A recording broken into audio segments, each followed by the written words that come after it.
প্রিয় দর্শক, আসসালামু আলাইকুম আরহামতুল্লাহি ওবারাকাতু।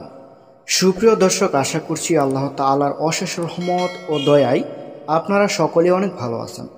তো দর্শক, আজকে আপনাদেরকে জানাবো যে অনেক ভাই আমাদের মাঝে এই বিষয়টা সম্পর্কে জানতে চাই। তো সেই বিষয়টা হচ্ছে, বিয়ের আগে মেয়েরা সহবাস করলে কি করবেন। তো এই বিষয়টা আমাদের মাঝে অনেকে জানতে চাই এবং আজকে আপনাদের মাঝে এই বিষয়টা নিয়ে বিস্তারিত আলোচনা করব। তো ভিডিওটি না টেনে সম্পূর্ণ দেখার অনুরোধ রইল। অনেকেই প্রশ্ন করে থাকেন এমন যে, আমার স্ত্রীর সাথে বিয়ের আগেই শারীরিক সম্পর্ক ছিল, আমি বিয়ের পর আল্লাহর দরবারে ক্ষমা চেয়েছি, এটা কি জেনা হবে এবং এখন আমার করণীয় কি?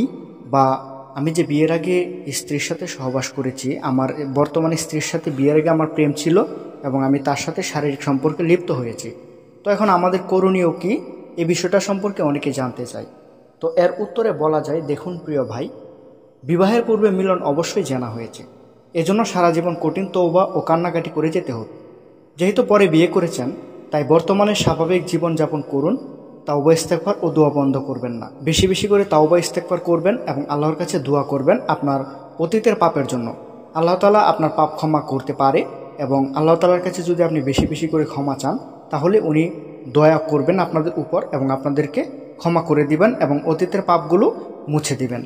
তাই যতদিন বাঁচবেন, মৃত্যু পর্যন্ত আল্লাহ তাআলার কাছে অতীতের ওই পাপটার জন্য ক্ষমা চাইতে থাকবেন, ক্ষমা প্রার্থনা করতে থাকবেন। আল্লাহ তাআলা একদিন না একদিন আপনাদের এই পাপ মুছে দিবে এবং আপনাদেরকে ক্ষমা করে দিবেন। আপনারা যেহেতু বিয়ের আগে এই কাজটি করেই ফেলেছেন বা আপনিও করে ফেলেছেন, এই কাজটি আপনার স্ত্রীও করে ফেলেছে, তো এটা তো এক প্রকার জেনাই হয়েছে। তো আপনারা জেনায় যেহেতু লিপ্ত হয়েছেন, তাই অতীতের পাপগুলো তো আপনারা আর এখন মুছে দিতে পারবেন না। তাই এখন আপনারা যেহেতু সংসারে আবদ্ধ হয়েছেন, তাই অতীতের পাপের জন্য আপনাদের উচিত বেশি বেশি করে ক্ষমাই চাওয়া, এছাড়া আর কোনো উপায় নেই।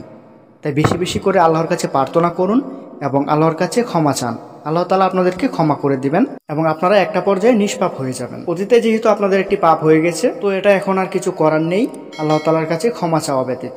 তাই আল্লাহ তাআলার কাছে ক্ষমা চান বেশি বেশি করে। তো প্রিয় ভাই, আশা করছি বুঝতে পেরেছেন। ভিডিওটি ভালো লাগলে অবশ্যই একটি লাইক করবেন এবং আমাদের চ্যানেলে নতুন হয়ে থাকলে সাবস্ক্রাইব করবেন। আসসালামু আলাইকুম, আল্লাহ হাফেজ।